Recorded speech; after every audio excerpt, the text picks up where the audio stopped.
एवढे वेगवेगळ्या प्रकारचे शिवलिंग कुठे आहेत तर चला दाखवतो. आज मी आणि माने आम्ही दोघं बी घरीच होतो की तेवढ्यात कॉलेजवरनं फोन आला की पाटेश्वरला जायचंय म्हणून गाडी काढली ना आम्ही दोघं पण निघालो.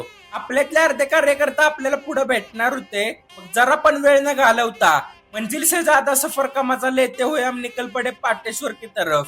पार्किंगला गाड्या लावल्या आणि निघालो की बोटाकडे लक्ष देऊ नका.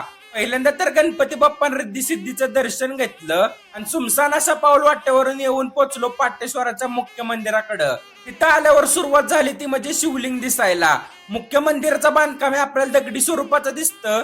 दर्शन घेतलं आणि मंदिराच्या बाहेर असलेली ही नंदी महाराजांची मूर्ती पण एक नंबर दिसत होती. त्याच खाली प्रसाद असल्यानं आपल्या पोटा पाण्याचं बघून आम्ही निघालो कोटोलिंग मंदिराकडं. तिथे जाताना आम्हाला दगडात कोरलेल्या आणि पाण्यात असलेल्या मोठ्या आकाराच्या शिवलिंगांचं दर्शन झालं. कोटोलिंग मंदिरात आतापर्यंत आम्ही कधीच न बघितलेल्या अशा महादेवांच्या पिंडी बघितल्या आणि त्या जागेचा निरोप घेऊन परतीच्या मार्गाला लागलो आणि सुप्रसिद्ध असं सुपनेकरांचा बटाटा वडा खाऊन व्लॉगचा एंड करूया.